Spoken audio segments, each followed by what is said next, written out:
درود پاک پڑھ لیں. اللہم صلی علی سیدنا محمد وآلہ واصحابہ وبارک وسلم.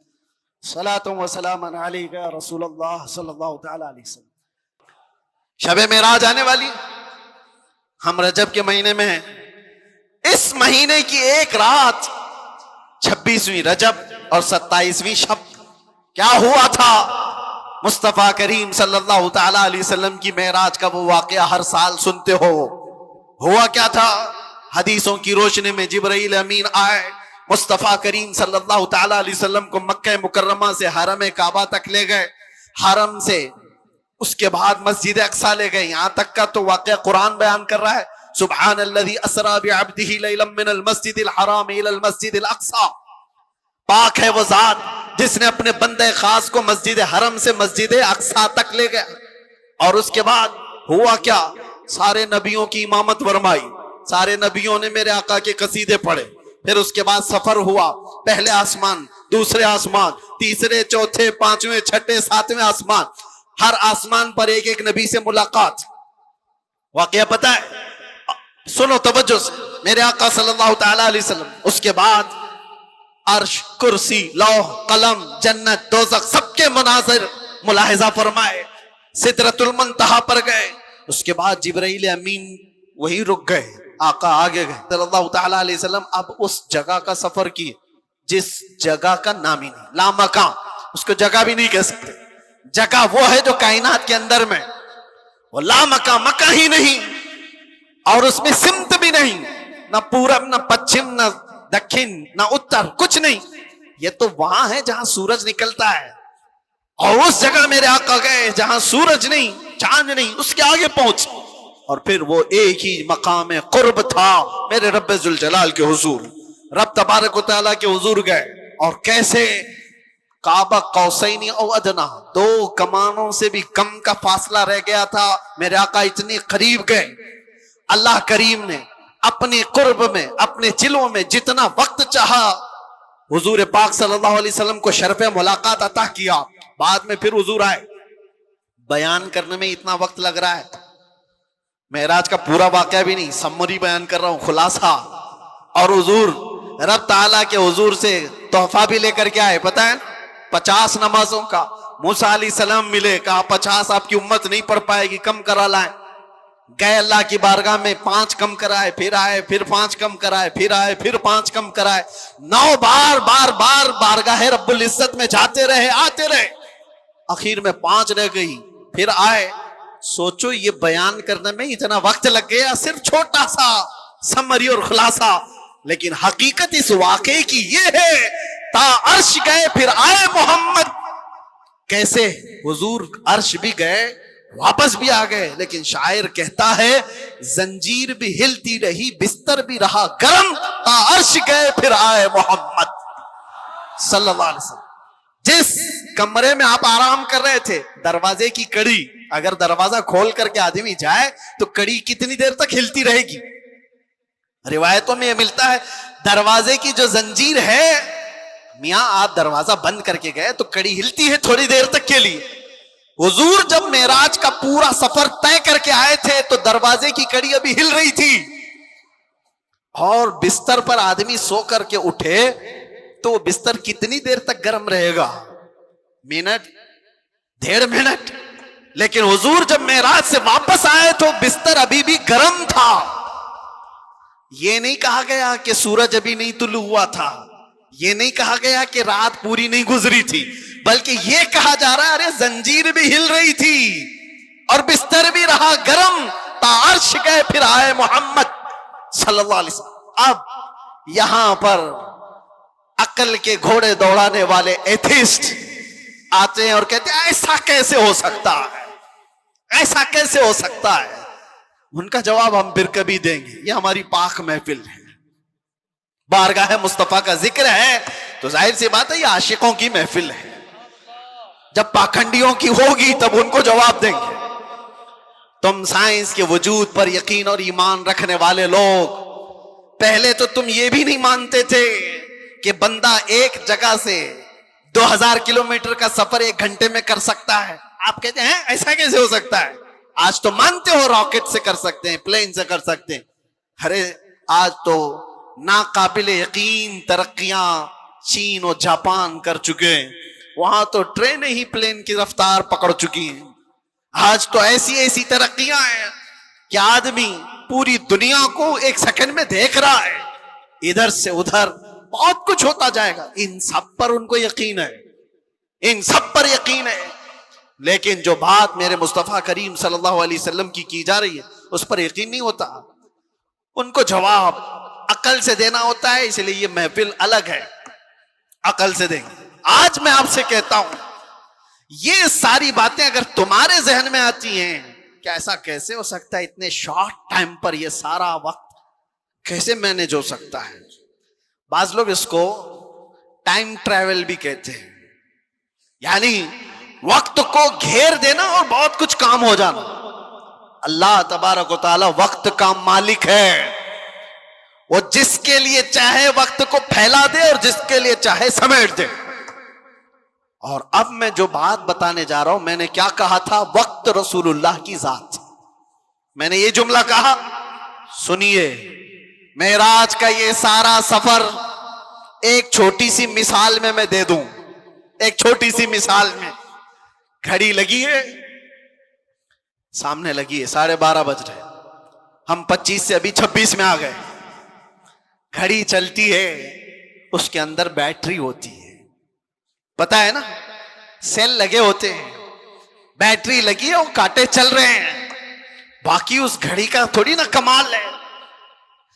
اس گھڑی سے ابھی 12:30 بج رہے ہیں، کوئی اتار کر کے میرے پاس دے دے، میں اس کی بیٹری نکال لوں اور اپنے پاس رکھ لوں، اس میں 12:30 سے 1 منٹ بھی آگے جائے گا، گھڑی وہیں رکے گی۔ ٹھیک ہے، میں اس بیٹری کو 1 گھنٹہ 2 گھنٹہ 4 گھنٹہ 6 گھنٹہ اپنے پاس رکھوں، 6 گھنٹے کے بعد میں نے واپس اس گھڑی میں بیٹری ڈال دی۔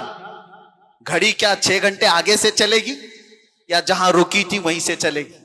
12:30 جہاں بجے تھے وہیں سے چلے گی۔ ایک چھوٹی سی مثال ہے میرے عزیزوں، تم کیا سمجھتے ہو؟ مصطفیٰ کی ذات روح کائنات ہے، جان کائنات ہے۔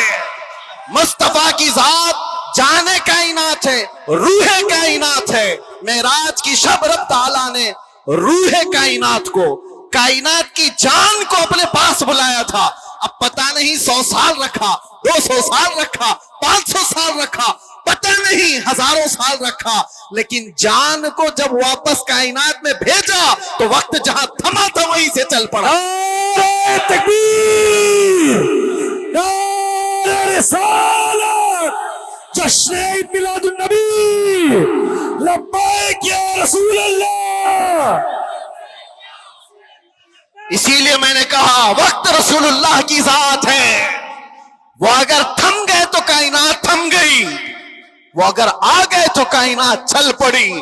اسی کو ہمارا امام اپنے اشعار میں یوں گنگناتے ہوئے کہتا ہے، وہ جو نہ تھے تو اور وہ جو نہ ہو تو، جان ہے وہ جہان کی، جان ہے وہ جہان کی، جان ہے وہ جہان کی، اور جان ہے تو جہان ہے، جان ہے تو ہاں، اگر وہ نہ ہو تو پھر کچھ نہ ہو۔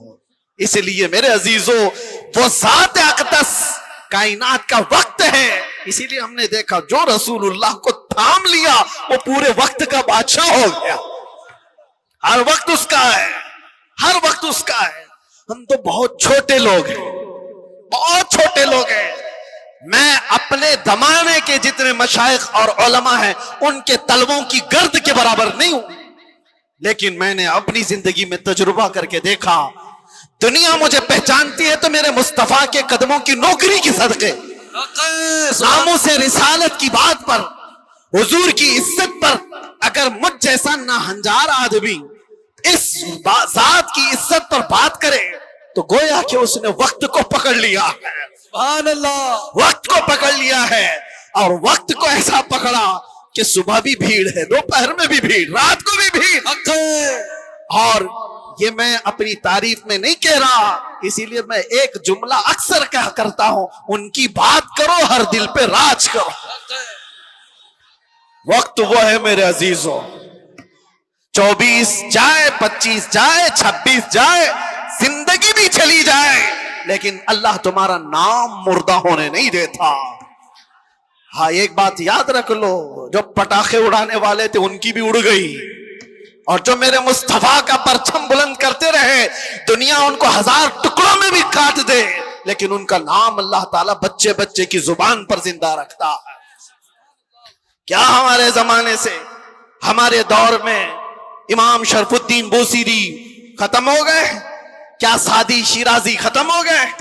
کیا ہمارے زمانے میں حافظ شیرازی، ملا عبد الرحمن جامی ختم ہو گئے؟ یہ وہ لوگوں کی بات میں کر رہا ہوں جو دربار رسالت کے قصیدہ خان لوگ تھے، حضور کی تعریف میں، مدح سرائی میں مگن رہنے والے لوگ تھے۔ اسی لیے میرے عزیزوں، میں ایک بات کہتا ہوں، میرے آنے سے پہلے مجھے اصلاح کے لیے بھی کرنا تھا۔ ظاہر سی بات ہے ہمارا پورا جلسہ ریکارڈ ہوگا، کل کو اس کو اپلوڈ کریں گے کہ کلپ کاٹیں گے، لوگ اس پر اعتراضات کی بوچھار اور اس پر اپنا تماشا الگ جو کچھ بھی ہوتا ہے، لیکن وضاحت کے ساتھ کہتا ہوں، ناظم صاحب آپ نے مجھے بلانے سے پہلے بہت سارا وقت برباد کیا اس وجہ سے کہ ہم نہیں ہیں اس محفل کی تعریف کرنے کے لائق۔ اتنا وقت اگر میرے مصطفیٰ کی تعریف کرتے تو رحمت کے فرشتے اتر رہے ہوتے۔ سبحان اللہ، بارگاہ مصطفیٰ میں لبیک لبیک لبیک یا رسول اللہ، لبیک لبیک لبیک یا رسول اللہ، لبیک لبیک لبیک یا رسول اللہ، لبیک لبیک لبیک یا رسول اللہ، لبیک یا رسول اللہ۔ بارگاہ رب العزت میں دعا یہی ہے کہ رب تبارک و تعالی ایرے غیرے نتو کھیرے کے لیے زبان کھلنے سے بچائے۔ اعلیٰ حضرت کے پاس نان پارا کے رہنے والے صاحب آئے تھے اور یہ کہتے ہوئے کہ ہمارے نان پارا کے جو نواب صاحب ہیں ان کی شان میں جب کوئی شاعر شعر پڑھتا ہے تو خوب نذرانے دیتے ہیں۔ شاعر لوگوں کا حال یہی ہے، اور قرآن نے ان کو کہا ہے وَالشُّعَرَاءُ يَتَّبِعُهُمُ الْغَاوُونَ، اکثر شاعر تو گمراہی کی وادی میں گر جاتے ہیں، اکثر شاعر۔ لیکن بارگاہ مصطفیٰ کے شاعروں کی بات نہیں ہے، یہ دنیا کی مدح سرائی۔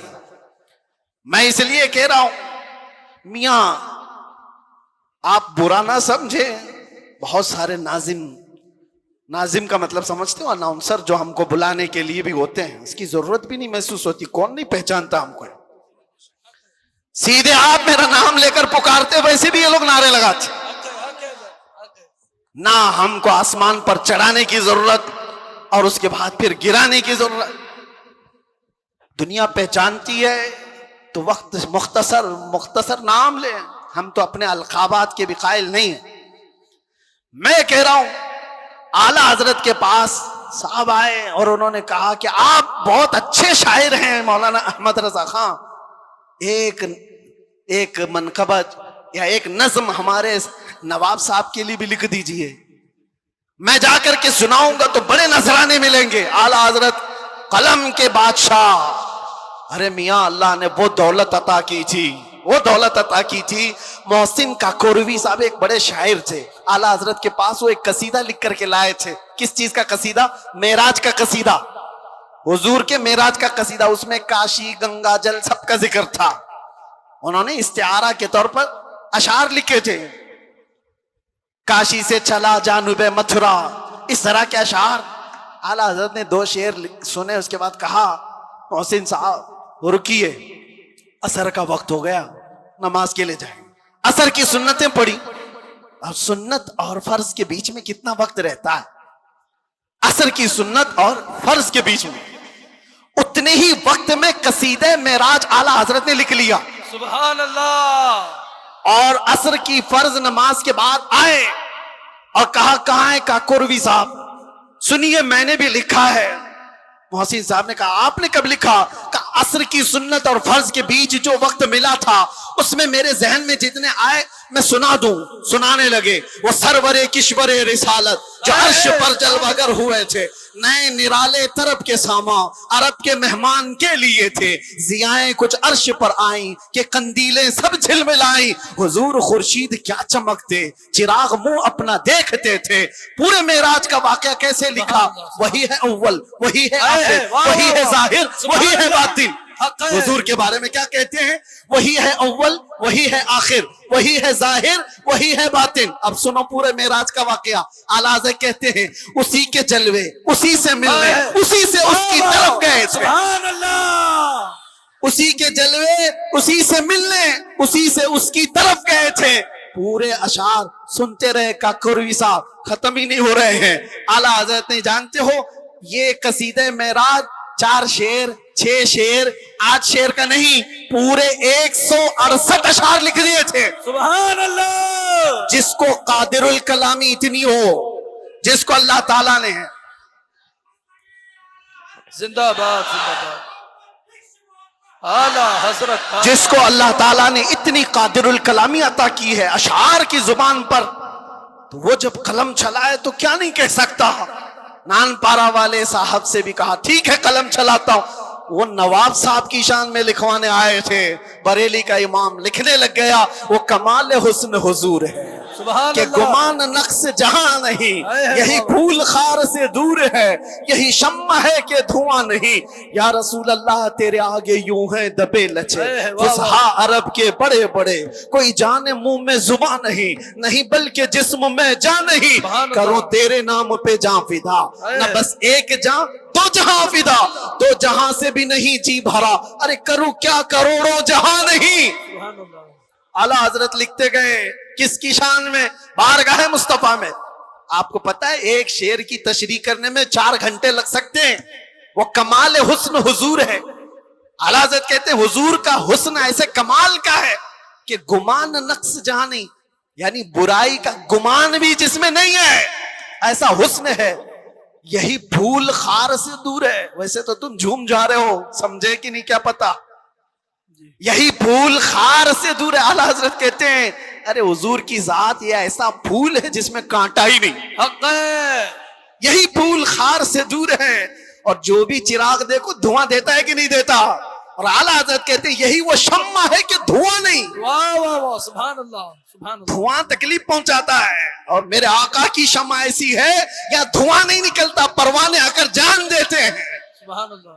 یہی شمع ہے کہ دھواں نہیں. اخیر میں جا کر اعلیٰ حضرت نے کیا کہا؟ کرو مدح اہل دول رضا. اہل دول کس کو کہتے ہیں؟ دولت والوں، دولت والے، دنیا والے. اعلیٰ حضرت کہہ رہے ہیں کرو مدح یعنی تعریف کروں دولت والوں کی. ارے پڑے اس بلا میں میری بلا. جی جی. میں کہاں اس بلا میں. اس کو ہم کیا کہتے ہیں؟ چاٹو گیری، جی تلوا چاٹنا اور لوگوں کی چاپلوسی. اس میں تو کتنوں کی زندگیاں ختم ہو گئی. 40 سال لوگ بیگ اٹھاتے گھومتے رہ گئے نیتاؤں کے، اور ابھی سنا ٹکٹ نہیں ملا تو آتم ہتیا کرنے کی کوشش کر رہے ہیں. یہی تو ہوگا. بہت ساری چیزیں ہیں، میں اس پر نہیں جا رہا ہوں. دنیا ایسی ہے یہ کتوں کی طرح ہے. اللہ کے نبی نے فرمایا کتا لفظ سنتے ہی لوگ ڈر جاتے ہیں. حضور نے فرمایا دنیا جیفتن و طالب الکلاب، دنیا مردار ہے، اس کے طلب کرنے والے سب کتے کی طرح ہیں. اب ایک دوسرے، کتا ایک ہی جانور ایسا ہے جو پورا کھانا چاہتا ہے، کسی دوسرے کتے کو لینا بھی نہیں چاہتا، کھا بھی نہیں سکتا. چیل ہے، کوے ہے، گدھ ہے، سب مردار کھاتے ہیں لیکن وہ پوری برادری کو لے کے کھاتے ہیں. کتا ایک ایسا ہے جو دوسرے کتے کو دیکھتا ہے تو بھونکنے لگتا ہے. خیر اس کی مثال یہ ساری وہی ہے. اعلیٰ حضرت فرماتے ہیں پڑے اس بلا میں میری بلا. آخر میں جو دام بہت بڑا وزن کا شعر ہے، فرماتے ہیں میں گدا ہوں اپنے کریم کا. واہ واہ واہ سبحان اللہ. میں گدا ہوں اپنے کریم کا. میرا دین پارے نان نہیں، نان پارا کو بدل کر پارے نان کر دیا. جی جی جی. نان پارا تو گاؤں کا نام ہے، جی یو پی میں ہے نا، بہرائچ کے بعد نان پارا. اور پارے نان فارسی میں روٹی کے ٹکڑے کو کہتے ہیں. اعلیٰ حضرت کہتے ہیں میرا دین روٹی کا ٹکڑا نہیں ہے، پیسے کے لیے نہیں لکھتا, مال کے لیے نہیں لکھتا, جو کہتا ہوں میرے مصطفیٰ کی رضا کے لیے کرتا ہوں. بے شک. اور اعلیٰ حضرت نے کیا فرمایا ہے میرے عزیزو, جان, دل, ہوش, خرد, یہ 4 چیزیں. جان ہے, دل ہے, ہوش ہے, عقل ہے, سب تو مدینے پہنچے. ارے تم نہیں چلتے رضا, سارا تو سامان گیا. ہمیں اے رضا کوئی, یہ اعلیٰ حضرت اپنی حمد کے شعر میں کہتے ہیں, وہی رب ہے جس نے تجھ کو ہمتن گرم بنایا. اعلیٰ حضرت والے کتنے ہیں ماشاءاللہ. سبحان اللہ. اس زمانے میں آپ اعلیٰ حضرت کے اشعار کو سنتے ہیں اور یاد رکھتے ہیں تو میرے عزیزو تمہاری سنیت کہیں نہیں جانے والا. حق ہے. سبحان اللہ. کہیں نہیں جائے گی انشاءاللہ, کیونکہ اعلیٰ حضرت کے اشعار تعویذ کا کام کرتے ہیں. جی ہاں, سنیت کی حفاظت ہے, سنیت کی حفاظت ہے. اعلیٰ حضرت کیا فرماتے ہیں, میں تو وہ عقیدے کے متعلق جو اشعار ہے وہ پڑھا نہیں, صرف یہ کہہ رہا ہوں, وہ اپنے دل کا حال بتاتے ہیں. کہتے ہیں ارے اے خدا کے بندو, کوئی میرے دل کو ڈھونڈو, ابھی پاس تھا یہی تو ابھی کیا ہوا خدایا. حضور تاج الشریعہ رحمۃ اللہ تعالی علیہ مرشد گرامی نے اس کی تشریح میں مجھ سے کہا تھا کہ وقت کا جو قطب الارشاد ہوتا ہے, ولیوں میں ایک مقام ہے قطب الارشاد, اس کا معاملہ یہ ہوتا ہے کہ وہ اپنے زمانے کے اولیاء کو جو حکم دے وہ سارے اولیاء کو ماننا پڑتا ہے. اور اعلیٰ حضرت کا مقام قطب الارشاد کا تھا, اپنے زمانے کے جتنے قطب ہیں ان کا سردار, ان اولیاء کا لیڈر, جو حکم دے وہ سارے لوگ کریں گے. تو اعلیٰ حضرت نے ایک بار حکم کیا دیا تھا پتہ ہے, زمانے کے سارے اولیاء کو کہا میرا دل ڈھونڈ کے لاؤ. واہ واہ واہ واہ. سبحان. ارے خدا کے بندو, کوئی میرا دل ڈھونڈو تو ڈھونڈو, ابھی پاس تھا یہی تو ابھی کیا ہوا خدایا. وہ دل نہیں ہے جو گوشت کا لوتھڑا ہے, دل کچھ اور ہے جس کو اعلیٰ حضرت کہتے ہیں دل ہے وہ دل جو تیری یاد سے معمور رہا. سبحان اللہ. سر ہے وہ سر جو تیرے نام پہ قربان گیا, وہ دل ہے. اعلیٰ حضرت کہتے ہیں دل ڈھونڈ کے لاؤ, کہاں ہے, ابھی پاس تھا یہی تو ابھی کیا ہوا خدایا. نہ کوئی گیا نہ آیا, تجھے حمد ہے خدا. سارے اولیاء ڈھونڈنے پہ لگ گئے, سارے اقطاب جمع ہو گئے, امام وقت کا دل ڈھونڈو, ڈھونڈ لیا انہوں نے اور واپس آئے بارگاہ اعلیٰ حضرت میں. کہا اس کو بھی اعلیٰ حضرت نے شعر میں کہا, انہوں نے کیا کہا جواب میں, ہمیں اے رضا تیرے دل کا پتہ چلا بمشکل. سبحان اللہ. ہمیں اے رضا تیرے دل کا پتہ چلا بمشکل, ارے در روزہ کے مقابل وہ ہمیں نظر تو آیا. سبحان اللہ. ادھر ادھر نہیں. نعرہ تکبیر, نعرہ رسالت, علماء اہل سنت, عشق محبت, عشق محبت, پیار محبت, پیار محبت. نعرہ تکبیر, نعرہ رسالت. سبحان اللہ.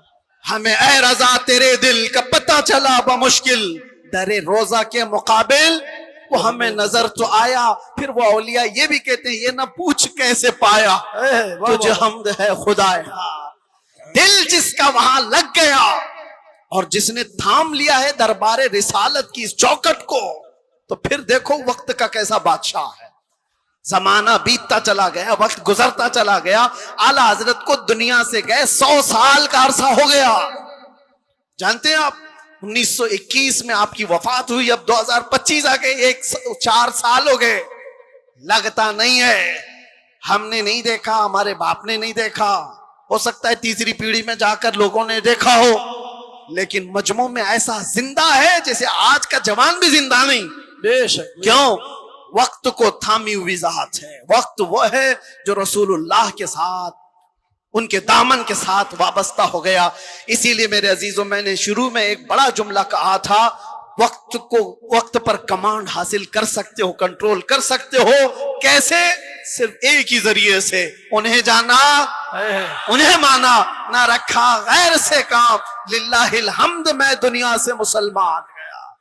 یاد رکھو, حضور کو جو جانا اور جو مانا وہ دنیا کے وقت پر کمانڈ حاصل کر چکا ہے, وہ وقت کی نبض کو پکڑ چکا ہے. ارے وقت ہی نہیں, چیزوں پر بھی وہ کمانڈ حاصل کر چکا ہے. جانتے ہو دریائے نیل سوکھ جاتا تھا ہر سال. مصر کا ایک دریا ہے, لیکن جب اسلام وہاں آیا, عمرو بن عاص ایک صحابی ہیں, مصر فتح ہو گیا, تو وہاں مصر کے جو جاہل لوگ تھے کیا کرتے تھے, 16 سال کی جوان خوبصورت لڑکی کو جلوس میں گھماتے تھے اور لا کر کے اس کو ذبح کر دیتے تھے. دریائے نیل میں اس کی بلی چڑھائی جاتی تھی, اور پھر ان کا عقیدہ یہ تھا کہ دریا کا پانی اوپر آ جاتا تھا, اور ہوتا بھی تھا. جب ایک لڑکی کی بلی چڑھائی جاتی تو پانی اوپر آ جاتا تھا, ہر سال کا رواج تھا. لیکن جب اسلام آیا, دریا سوکھنے لگا, تو لوگوں نے آ کر کے عمرو بن عاص رضی اللہ عنہ سے کہا, ہمارا تو معمول ہے کہ ہم ایک 16 سال کی جوان لڑکی کو جلوس میں لا کر ذبح کرتے ہیں, تب یہ دریا نیل کا پانی موجے مارے گا. انہوں نے کہا ہرگز میں تو اس کی اجازت نہیں دے سکتا. کہا تو پھر سارے پیاسے مر جائیں گے, پانی کی شدید قلت ہو جائے گی.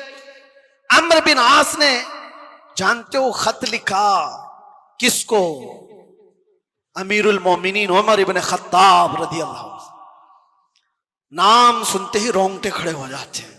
جی سچ بتاتا ہوں, خط آیا تو آپ نے پڑھ کر کے حالات کا مشاہدہ کیا, پھر کیا کیا جانتے ہو, عمر ابن خطاب رضی اللہ تعالیٰ عنہ نے جو حل بتایا وہ بہت الگ ہے. 2 خط لکھے, ایک حضرت عمرو بن عاص کو کہ تم نے جو لوگوں سے کہا وہ بالکل صحیح کہا, اسلام اس کی اجازت نہیں دیتا, کسی کی بلی چڑھانا, کسی کی جان لینا, کسی کا خون بہانا, تم نے جو کیا وہ صحیح ہے. اور حضرت عمر نے کہا ایک اور خط میں لکھ رہا ہوں دریائے نیل کے نام پہ. آج تک آپ نے سنا کوئی دریا کو بھی خط لکھا ہو؟ سنا ہے؟ ہاں, اگر سنا ہو تو صرف محمد عربی کے غلاموں نے کیا ہے. بے شک, سبحان اللہ سبحان اللہ. آج کے بیٹھے ہوئے 1400 سال بعد کے کتے محمد عربی صلی اللہ تعالی علیہ وسلم کی شریعت کو نوچ کھانے کی کوشش کرتے ہیں, انہیں پتہ بھی نہیں. یہ اسلام کو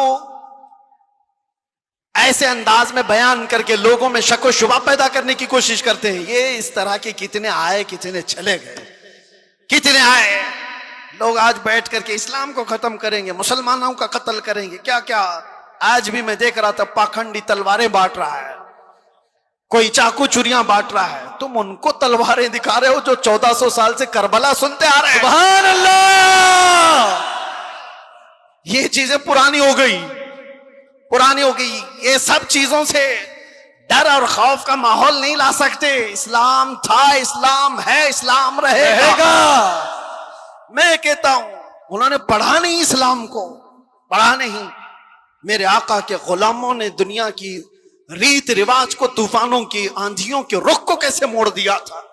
حضرت عمر ابن خطاب نے دوسرا خط لکھا دریائے نیل کے نام پہ, دریائے نیل کے نام پہ. ارے دریا ہے, کیا لکھ رہے ہیں, بسم اللہ الرحمن الرحیم. اے دریائے نیل, عمر ابن خطاب رسول اللہ کا غلام تجھ سے کہتا ہے اگر تو اپنی مرضی سے بہتا ہے تو تیرے پانی کی ہمیں حاجت نہیں, سے بہتا ہے تو عمر تجھے حکم دیتا ہے کہ ابھی بہ جا. واہ سبحان اللہ. خط میں لکھا, اور اس کے بعد دونوں خط گئے, ایک عمرو بن عاص کا تھا, ایک دریائے نیل کا تھا. حضرت عمرو بن عاص نے اپنا خط پڑھا, پھر دریائے نیل کے نام جو خط تھا وہ لا کر کے دریائے نیل میں ڈال دیا. قسم خدا کی, تاریخ کی سچائیاں بتاتی ہیں اس وقت شباب پر دریائے نیل 16 گز اوپر آ چکا تھا. سبحان اللہ. اور وہ زمانہ ہے کہ آج کا زمانہ دریائے نیل کبھی سوکھا ہی نہیں. سبحان اللہ. سلمان فارسی رضی اللہ تعالیٰ عنہ کے سناؤ کہ جنہوں نے پوری زندگی تلاش رسول میں ختم کر دی تھی. جانتے ہیں یہ 3 بار بکے ہیں. حضرت سلمان فارسی پہلے مجوسی باپ کے بیٹے تھے, آگ کی پوجا کرتا تھا ان کا باپ. وہ عیسائیوں کو دیکھ کر کے ان کو اچھا لگا, عیسائی بن گئے. ملک شام میں عیسائی بن کر رہے, پوری تعلیم حاصل کی, لیکن وہ اچھے عیسائیوں کے شاگرد تھے, ایمان والے. ہر عیسائی ان سے کہتا تھا اے سلمان, وہ آخری رسول کے آنے کا وقت قریب ہے, اگر تیری زندگی میں آ جائے تو ان پر ایمان لانا. حضرت سلمان فارسی اس انتظار میں سالوں گزار گئے. ملک شام کے کئی علاقوں میں, پھر عراق میں رہے. پھر اس کے بعد عرب سے ایک قافلہ آیا تھا تجارت کا, ان سے پوچھے عرب میں کوئی ایسی زمین ہے جہاں جھنڈ کے جھنڈ کھجوروں کے درخت ہیں؟ اس نے کہا ہاں یہ یثرب ہے. حضرت سلمان نے کہا کیا تم مجھے وہاں لے جا سکتے ہو؟ اس لیے کہ میں نے اپنی کتابوں میں پڑھا ہے آخری رسول اسی زمین میں آنے والا ہے. وہ لے کر کے آیا عرب، لیکن یہاں لا کر کے ایک یہودی کے ہاتھ میں بیچ دیا، آزاد آدمی کو لا کر بیچ دیا، مدینے کا ایک یہودی، وہ غلام بنا کر کے رکھا، یہاں تک کہ رسول کریم صلی اللہ تعالیٰ علیہ وسلم کے آنے کی جس وقت خبر ہوئی مدینے میں، حضرت سلمان فارسی درخت کے اوپر بیٹھے ہوئے تھے کھجور کی، اور کھجور کا درخت کافی لمبا ہوتا ہے، کھجوروں کی صفائی کر رہے تھے۔ ان کا آقا اور اس کا بھتیجا دونوں نیچے بات کر رہے تھے، ارے سنا ہے مدینے میں محمد صلی اللہ علیہ وسلم آئے ہیں جو یہ کہتے ہیں میں اللہ کا آخری رسول ہوں۔ وہ دونوں بات کر رہے تھے، اتنا سن کر کے وہ وہیں سے اچھل کر آ گئے، نیچے آ گئے، کیا کہا تم نے؟ ان کے مالک نے ان کو کہا تو غلام ہے، ہمارے آقاؤں کی بات میں کیا سننے آیا ہے، تو اپنے کام پر لگ۔ ان کو نہیں بتایا۔ حضرت سلمان فارسی کو اسی دن سے بے قراری لگ گئی۔ حضور اکرم صلی اللہ تعالیٰ علیہ وسلم جب مدینے میں آئے، یہ تو تورات اور انجیل پڑھے ہوئے تھے حضرت سلمان، ان کو علامتیں بھی معلوم تھی، آخری رسول کی علامتیں کیا ہے۔ آئے مدینہ طیبہ میں حضور صلی اللہ تعالیٰ علیہ وسلم کو، اب دیکھیں ان کے پاس 3 علامتیں تھیں، وہ ڈھونڈنے کے لیے آئے، پہلے ابھی ایمان لائے نہیں تھے۔ ایک دن کھجوریں لے کر کے آئے، حضور سے کہا یہ صدقے کی کھجوریں لے لیں، حضور نے لیا اور سب کو بانٹ دیا، ایک بھی نہیں کھایا۔ حضرت سلمان نے مسکرایا، انجیل میں لکھا ہے وہ رسول صدقہ کبھی نہیں کھائے۔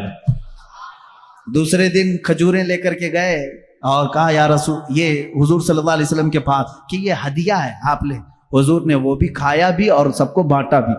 سلمان فارسی کہتے ہیں یہ بھی کتابوں میں لکھا ہے وہ آخری رسول ہدیہ قبول کرتے ہیں اور صدقہ قبول نہیں کرتے۔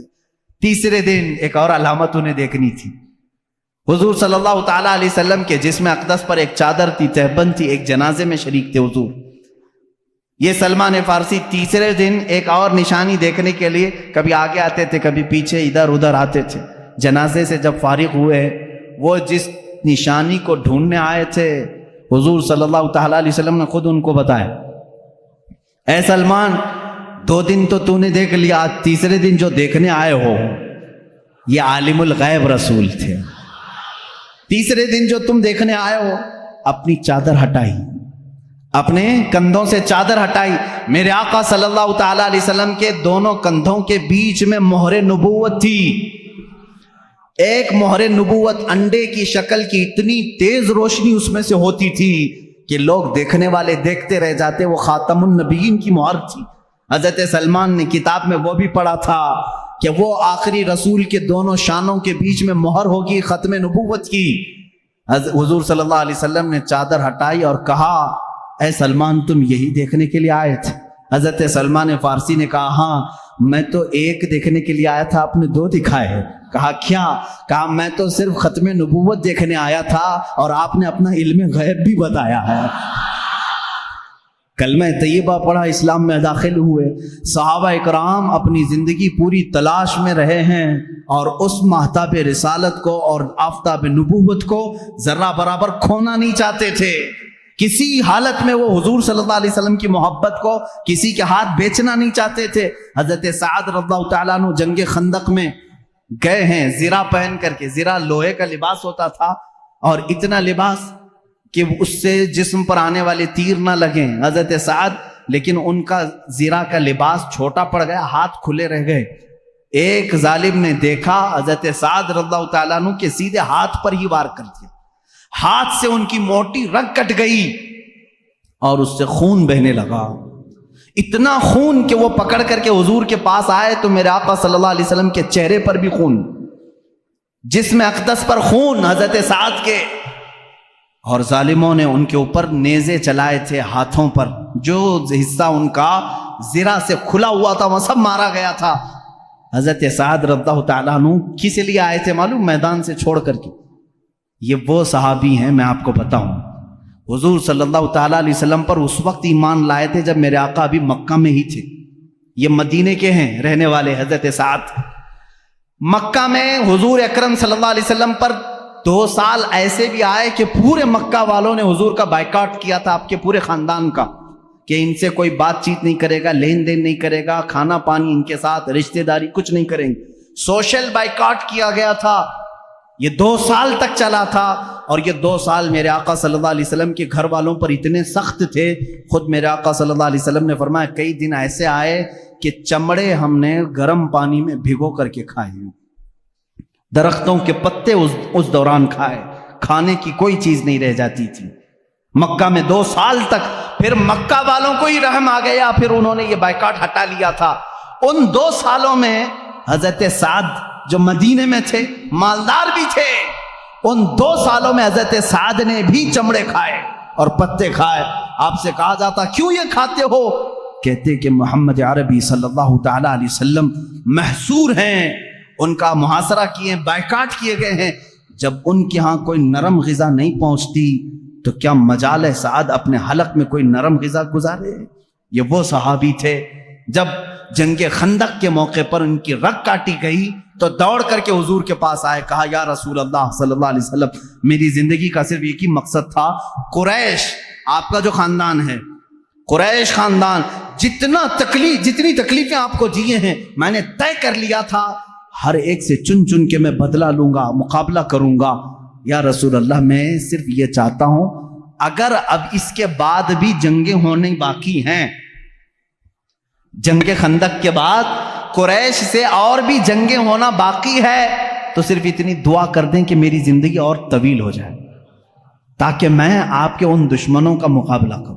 اور یا رسول اللہ صلی اللہ علیہ وسلم اگر اس کے بعد قریش سے کوئی جنگ ہونا باقی نہیں ہے تو زخم اتنے ہو چکے ہیں، میرے آقا میری شہادت کی دعا کرتے۔ اتنی دعا کے لیے لوٹ آئے اور خون پورا حضور صلی اللہ علیہ وسلم کی جسم ناز پر تھا۔ حضور اکرم صلی اللہ تعالی علیہ وسلم کو اس جنگ سے لوٹنے کے وقت جانتے ہیں، جبرائیل امین آئے، بیچ راستے میں کہتے ہیں یا رسول اللہ صلی اللہ علیہ وسلم، رب تعالیٰ کا حکم ہے کہ یہیں سے آپ دوسرے جہاد کے لیے نکل پڑیں۔ جہاد میرے عزیزوں کوئی میدان کا کھیل نہیں ہے کہ تھوڑی ادھر ادھر کبڈی کھیلی اور پسینہ بہہ گیا، یہ جان ہتھیلی پر لے کر دشمنوں کے سامنے کھڑے رہتے، نہ جانے کب ہماری گردن کندھوں سے الگ ہو جائے۔ ان میدانوں میں یہ شہسوار بغیر کسی خوف کے جاتے تھے، نکلے ہیں ایک جہاد سے جس میں سخت ترین صحابہ زخمی بھی ہیں۔ بیچ راستے میں جبرائیل امین نے جب یہ پیغام پہنچایا، حضور اکرم صلی اللہ تعالی علیہ وسلم نے کہا اے جبرائیل ابھی ایک جہاد سے نکلے، مدینے پہنچے بھی نہیں، گھروں کو گئے بھی نہیں، یہ اگر اپنے زخموں کو ٹھیک کر لیتے بعد میں چلتے۔ جبرائیل امین نے کہا یا رسول اللہ صلی اللہ علیہ وسلم اللہ کی مرضی یہ ہے کہ یہیں سے آپ چلیں، میرا مولا بھی ان صحابہ اکرام کے ایمان کو اس طرح امتحانات سے گزارا ہے۔ اللہ کے رسول صلی اللہ علیہ وسلم نے فرمایا میں اپنے صحابہ سے پوچھ لوں، ظاہر سی بات ہے جہاد میں چلنے والے یہ صحابہ ہیں، آج ہمارے ساتھ کون کھڑا رہتا ہے کون نہیں کھڑا ہوتا یہ وقت بتاتا ہے۔ میرے آقا صلی اللہ تعالی علیہ وسلم نے مڑ کر کے صحابہ سے کہا اے میرے نوجوانوں، جبرائیل امین آئے تھے، انہوں نے کہا ہے یہیں سے ایک دوسرے جہاد کے لیے چلنا ہے، کیا ہے تمہارا مشورہ؟ کسی صحابی نے یہ کہا کہ یا رسول اللہ تھک گئے ہیں، کپڑے پھٹ گئے ہیں، زخم آ گئے ہیں، گھر جائیں، بیوی بچوں سے بات کریں، مرہم پٹی کریں۔ نہ، رسول کریم صلی اللہ علیہ وسلم نے جب مشورہ لیا تمہارا کیا ارادہ ہے؟ صحابہ کہتے ہیں یا رسول اللہ دیر کس بات کی، چلے یہیں سے چلتے۔ یہ وہ صحابہ تھے جن کے بارے میں اللہ فرماتا رضی اللہ عنہم ورضوا عنہ، اللہ ان سے راضی اور وہ اللہ سے راضی ہیں۔ ان میں عورتوں نے بھی وہ کردار ادا کیا ہے۔ احد کے موقع پر ایک خاتون ایسی دوڑی میدان احد چلی آ رہی، جنگ احد ہوئی ہے، جنگ احد ہوئی 3 ہجری، اس وقت ایک خاتون مدینے سے دوڑتی ہوئی جا رہی ہے۔ مسلمانوں کو اس جنگ میں شکست ہوئی تھی، آخر میں 70 صحابہ شہید ہوئے تھے۔ تو بیچ راستے میں کسی نے اس خاتون کو روک کر کے کہا تجھے پتا ہے تیرے بیٹے کا انتقال ہو گیا؟ کہا الحمدللہ۔ اس خاتون نے کیا کہا؟ الحمدللہ۔ آگے بڑھنے لگے، ایک صاحب نے اور پکڑ کر کہا اے خاتون تجھے معلوم ہے تیرے شوہر کا انتقال ہو گیا؟ الحمدللہ۔ کسی نے کہا تیرے بھائی کا انتقال ہوا؟ کہا الحمدللہ۔ اے آنے والوں، سب تو میرے گھر والوں کی بتا رہے ہو، بتاؤ رسول اللہ کی حالت کیا ہے؟ میں جو دیکھنے جا رہی ہوں میرے آقا کی صحت کو دیکھنے جا رہی ہوں، یہ نہیں کہ بیٹا گیا تھا، بھائی گیا تھا، میرا شوہر گیا تھا، سب ان کی خیریت بتانے آ رہے ہیں، میرے نبی کی خیریت بتاؤ۔ لوگوں نے کہا وہ صحیح سلامت ہے۔ اس خاتون نے کہا اے اللہ تیرا کروڑا کروڑ شکر ہے، وہ ایک صحیح ہے تو میرا پورا خاندان قربان ہے۔ آئیں اللہ کے حبیب صلی اللہ تعالی علیہ وسلم کی زیارت کی، خوش ہوئی۔ حضور صلی اللہ علیہ وسلم نے فرمایا خاتون تیرا بیٹا شہید ہوا، جا دیکھ لے۔ وہ کہتی ہیں یا رسول اللہ اگر آپ کا حکم ہے تو میں دیکھتی ہوں، اگر آپ کا حکم ہے تو میں دیکھتی ہوں۔ اپنے نوجوان بیٹے کی لاش میدان میں پڑی ہے، گئی جا کر کے بیٹے کو دیکھا، ٹٹولنے لگی، اس کے جسم سے جبہ اٹھایا، پیٹھ کو سہلانے لگی اپنے ہاتھ سے، پورے پیٹھ کو سہلائی، پھر سیدھا کیا، سینے پر دیکھا تو پورا سینہ چر گیا تھا، پورا سینہ چھدا ہوا تھا، سجدے میں گر گئی۔ کسی صحابی نے پوچھا مائی یہ کیا کر رہی تھی تو؟ کہتی ہیں جب میرا بیٹا میرے آقا کے ساتھ نکل رہا تھا تو میں نے اسے وصیت کی تھی، بیٹا جنگ کا ماحول ہے، سخت ہو سکتا ہے، لیکن یاد رکھنا اگر تو پیٹھ پھیر کر بھاگتا ہوا مارا گیا، میدان جہاد چھوڑ کر کے جاتا ہوا اگر مارا گیا، میں اپنا دودھ معاف نہیں کروں گی، میں اپنا دودھ معاف نہیں کروں گی۔ اس وقت تک تیرے قدم جمے رہنا چاہیے جب تک تیرے نبی پر کوئی آنچ نہ آئے، جب تک تیرے نبی کی حفاظت ہوتی رہے۔ میں نے یہ وصیت کی تھی، لیکن اللہ کا شکر ہے میں نے سب سے پہلے آ کر میرے بیٹے کی پیٹھ کو ہی دیکھا، اللہ کا شکر ہے میرے بیٹے کی پیٹھ پر ایک بھی تیر نہیں ہے، جتنا بھی یہ کھایا ہے سب سینے پر کھایا ہے۔ یہ وہ خواتین تھیں جنہوں نے بچے پیدا کیے تھے رسول اللہ کے دین کے لیے۔ آج مائیں بچوں کے پاؤں کی بیڑیاں بن جاتی ہیں، روکتی کہاں جا رہا ہے بچہ، اگر تھوڑا سدھرنے کی بات بھی کرے ارے چھوڑو مولانا لوگوں کی صحبت میں، کہاں کیا مولوی بننے جا رہا ہے؟ داڑھی چہرے پر تیرے کب سے آنے لگ گئی، کیا مولانا لوگوں کے ساتھ بہت زیادہ بیٹھ رہا ہے؟ یہ خواتین کا آج دور ہے۔ کیوں؟ یہ وہ مدینے کی خواتین نہیں ہیں، یہ تو 24 گھنٹوں میں سے 18 گھنٹے سیریل دیکھنے والی ہیں، یہ وہ ہیں جو فلموں کی دل دادا ہیں، ان کی نظروں میں آئیڈیل کوئی اور ہے۔ لیکن اے نوجوانوں، اگر میری باتیں خواتین سنتی بھی ہیں، ان سے بھی میں کہوں گا اگر ذرا برابر بھی ایمان ہے تو اپنے گھروں میں حسنین جیسے بچے پیدا کرو، ان کی تربیت حسن و حسین جیسی ہو، اس لیے کہ پھر تمہیں فاطمہ زہرا کے ساتھ جنت میں جانے کا شرف بھی ملے گا۔ قیامت کے دن جو خواتین سیدہ کائنات کے ساتھ جائیں گی تمہارا بھی نام شامل ہوگا۔ صحابہ کی سیرت یہ ناتمام ہے میرے عزیزو، جتنی بھی باتیں میں سناؤں ان کی قربانیاں ایسی ہیں کہ رسول کریم صلی اللہ تعالیٰ علیہ وسلم کے لیے ان کی محبت ایسی۔ ایک واقعہ میرا دل دہلا دیتا ہے، ایک خاتون میں نے کہا تھا ابھی 1.5 سال کے بچے کو لے کر کے آئی تھی اور حضور کے پاس پیش کرتی ہیں، کہتی ہیں یا رسول اللہ اسے بھی لے کر کے جائیں۔ آقا نے پوچھا اس کا کیا کریں؟ کہتی ہیں اپنے مجاہدین صحابہ کے ہاتھ میں دے دیں، جب دشمنوں کی طرف سے تیر آئے گا تو میرے بچے کو ڈھال تو بنایا جا سکے۔ میرے گھر میں اس بچے کے علاوہ کوئی نہیں ہے۔ یوں ہی ان کو اللہ نے نہیں کہا رضی اللہ عنہم ورضوا عنہ۔ بدر کے میدان میں میرے آقا جا رہے ہیں، مدینے کے ایک گھر میں جھگڑے کی آواز آ رہی ہے۔ کس کے جھگڑے کی؟ باپ بیٹا جھگڑا کر رہے ہیں۔ کان لگا کر کے لوگوں نے سنا کس بات پر جھگڑا ہو رہا ہے۔ باپ کہتا ہے جنگ بدر میں میں جاؤں گا، بیٹا کہتا میں جاؤں گا۔ گھر میں 2 میں سے کسی ایک کو رہنا ضروری تھا۔ رات کے وقت دونوں باپ بیٹوں نے قرآن اندازی کی، چٹھی ڈالیں گے، جس کے نام کی چٹھی نکلے گی وہ جائے گا۔ دونوں نے قرآن نکالا، باپ بوڑھے تھے، بیٹے جوان تھے۔ جوان کہتا ہے کہ نہیں میں جاؤں گا، بوڑھے جو تھے وہ کہتے ہیں نہیں میری تو عمر ہو گئی، مجھے جانے دے، شہادت مجھے حاصل کرنے تھے۔ دونوں کے درمیان جب یہ بات ہونے لگی تو حضور صلی اللہ تعالیٰ علیہ وسلم کو بھی اس کی خبر ہوئی، چٹھی نکالی گئی، قرآن ڈالا گیا تو بیٹے کا نام ہے، وہ خوش ہو گئے۔ دوسری بار اس باپ نے کہا نہیں دوسرا اور ایک بار ڈالو، پھر ڈالا گیا، پھر بیٹے کا ہی نام نکلا۔ حضور سے پوچھا گیا چٹھی میں نام ایک بار، پھر تیسری بار ڈالا گیا تو باپ کا ہے۔ انہوں نے کہا اب تو مجھے جانا ہی ہے۔ حضور کے پاس فیصلہ آیا، حضور نے فرمایا آپ کی عمر زیادہ ہے، آپ گھر سنبھالو، بیٹے کو جانے دو۔ تھاڑے مار کر رونے لگے اور اپنے گھر آئے، کہا اپنے بیٹے سے ہائے میرا بڑھاپا مجھے صحبت رسول سے چھین لیا، کاش میں بوڑھا نہ ہوتا تو آج شاید میں جاتا۔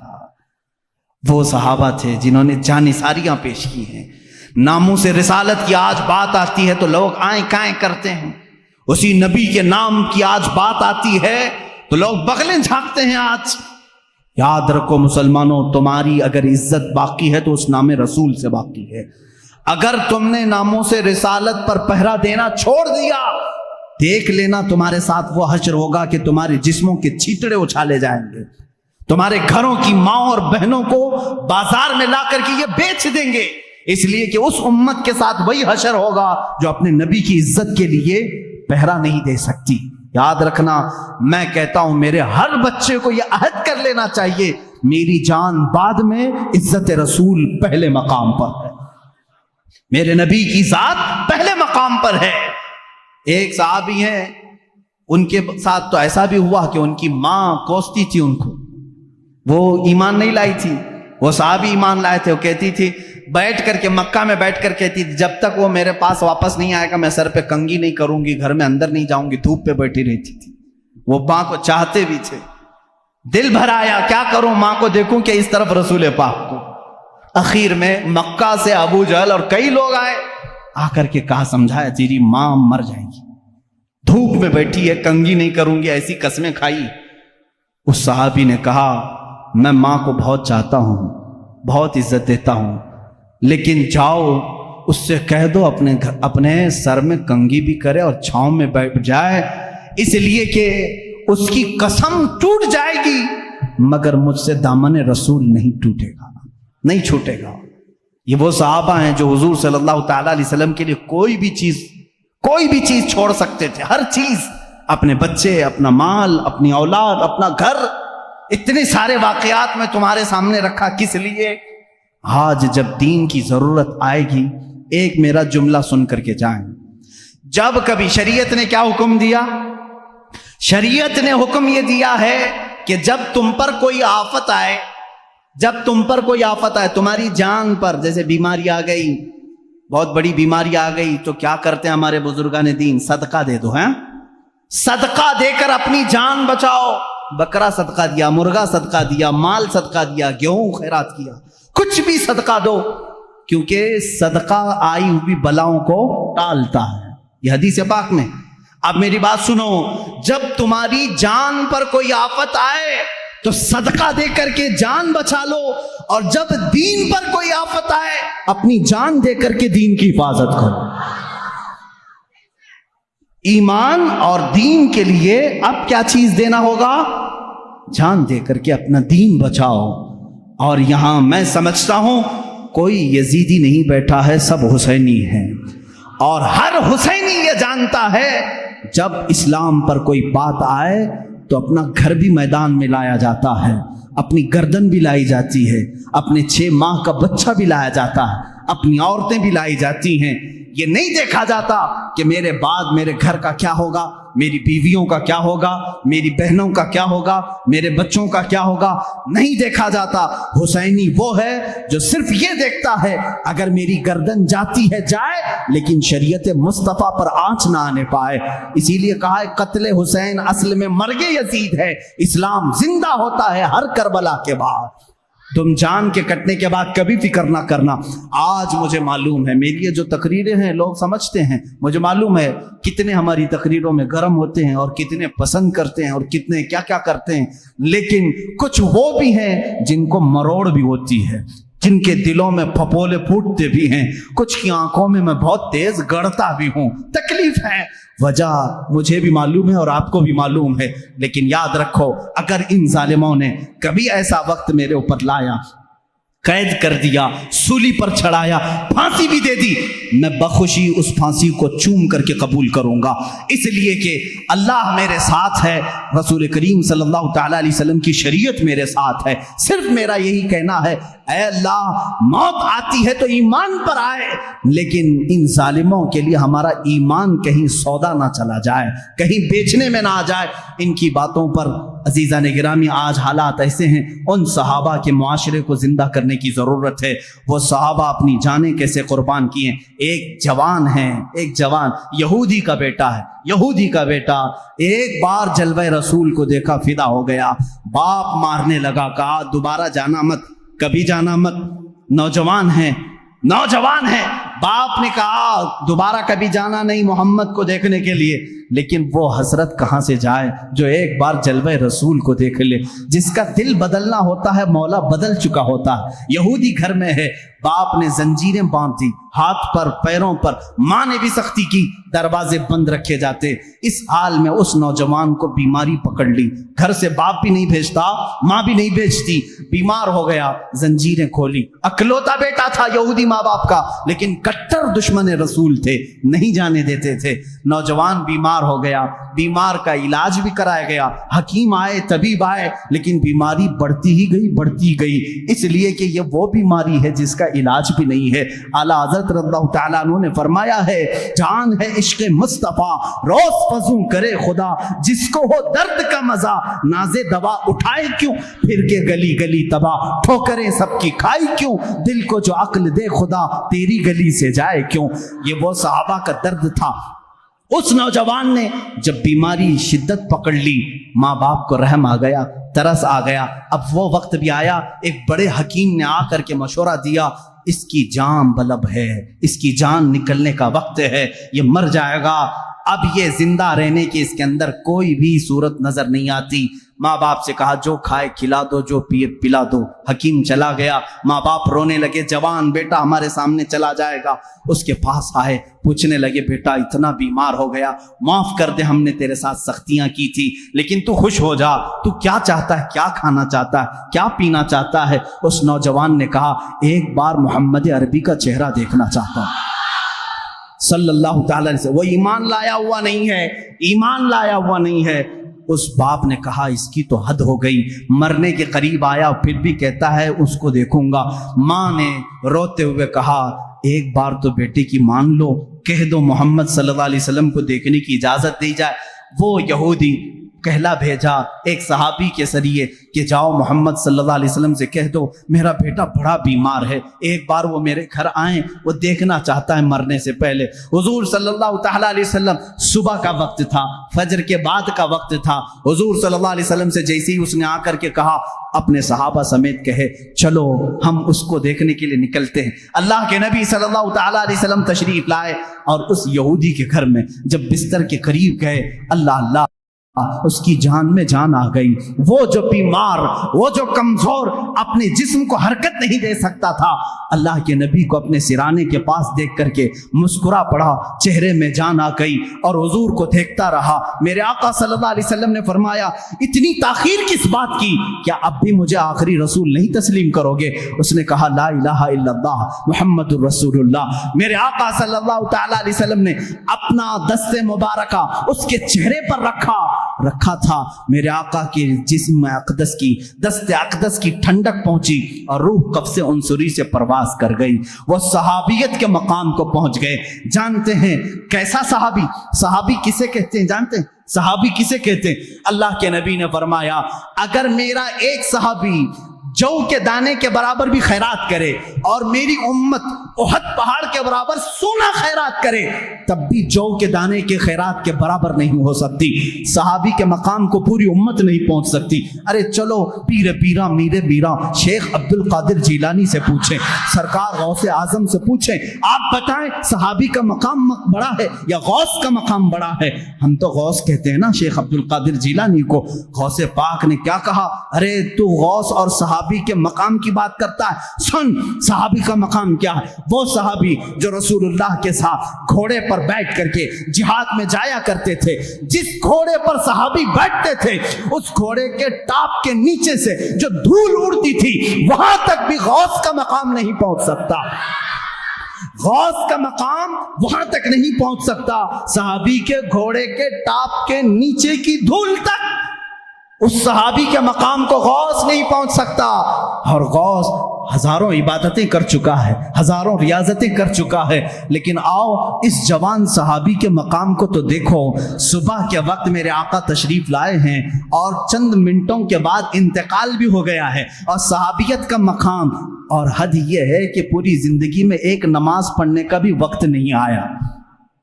فجر سے ظہر کے بیچ میں ایمان لائے, فجر سے ظہر کے بیچ میں ایمان لائے اور دنیا سے چلے بھی گئے, اور مقام کون سا حاصل کیا؟ صحابیت کا, غوث سے بھی بڑا مقام. یہ برکت تھی صرف جلوہ رسول کو دیکھنے کی.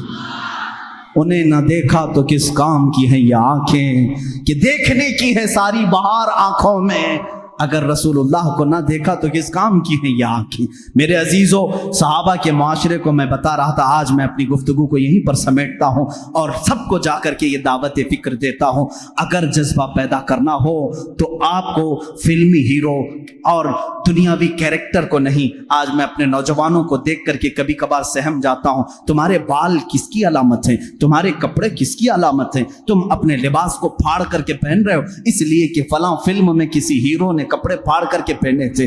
تم اپنے لباس کو دیکھو ذرا، اور تم اپنے بالوں کو لہراتے ہو کسی ہیرو کے سٹائل میں۔ تم غلام ان کے نہیں ہو، تم غلامی میں بندھے ہو رسول اللہ کی۔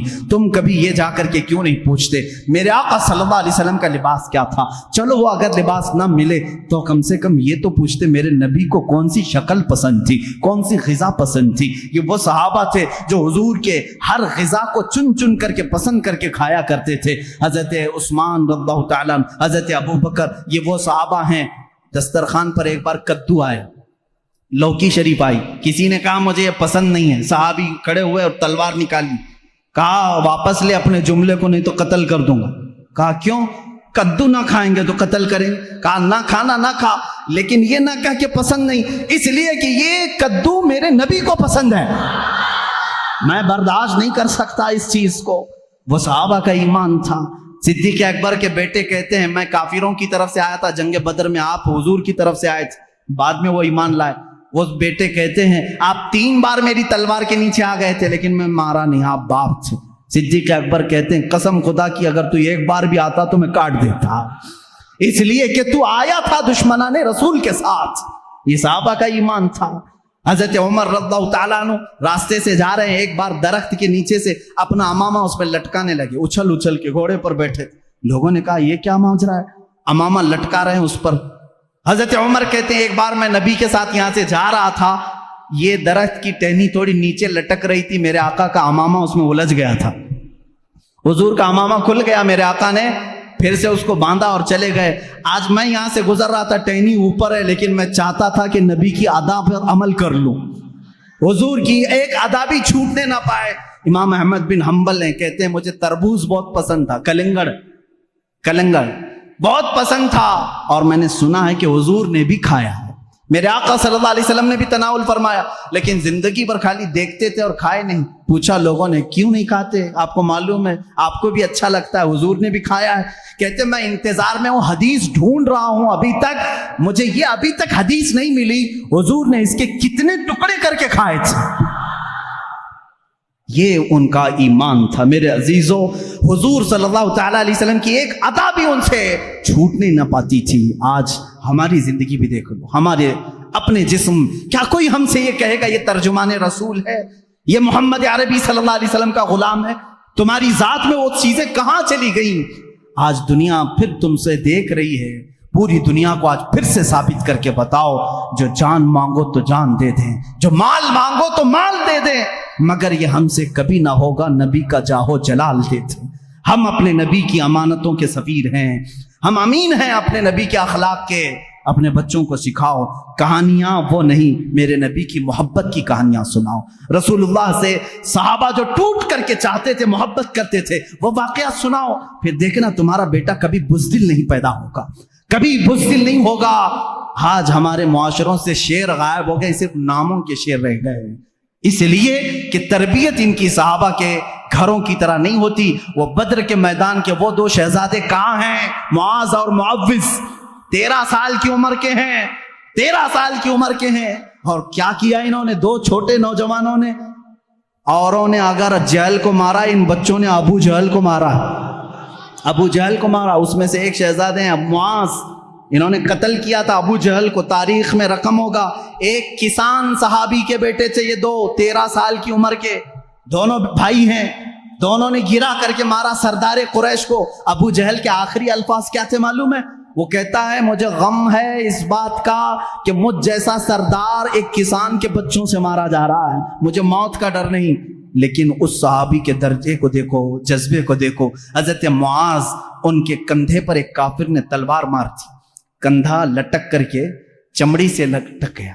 مونڈھا کٹ گیا، بغل کی چمڑی سے لٹک گیا، لیکن اس شہزادے کا جوش ٹھنڈا نہیں، دوسرے ہاتھ میں تلوار لی، ہاتھ لٹک لٹک کے سامنے آتا تھا، بائیں ہاتھ سے میدان میں آتے تھے۔ 13 سال کا بچہ ہوتا کیا ہے؟ 13 سال کی عمر کا بچہ بائیں ہاتھ میں تلوار لے کر کے آ رہا ہے۔ صحابہ کہتے ہیں ایک منظر ہم نے یہ بھی دیکھا کہ اس 13 سالہ بچے نے بیچ میدان میں اپنا یہ ہاتھ اپنے پیر کے نیچے دبا کے کھینچ کے نکال دی، جو چمڑی سے لٹک رہا تھا، اور پکار کر کے کہا مجھے اس ہاتھ کی ضرورت نہیں جو اللہ کی رضا میں خلل اندازی کر رہا ہو۔ بار بار لٹک کر کے باہر آتا ہے۔ کبھی تم نے یہ سوچا کہ مجھ سے اور میرے رب سے کون سی چیزیں ہیں جو مجھے روک کر کے رکھی ہیں؟ کون سی وہ چیزیں ہیں جو خلل اندازی کر رہی ہیں مجھے رب کی عبادت کرنے سے؟ یہ انٹرنیٹ ہے، یہ گانے بجانے ہیں، کیا تمہیں روک نہیں رکھے مسجدوں سے؟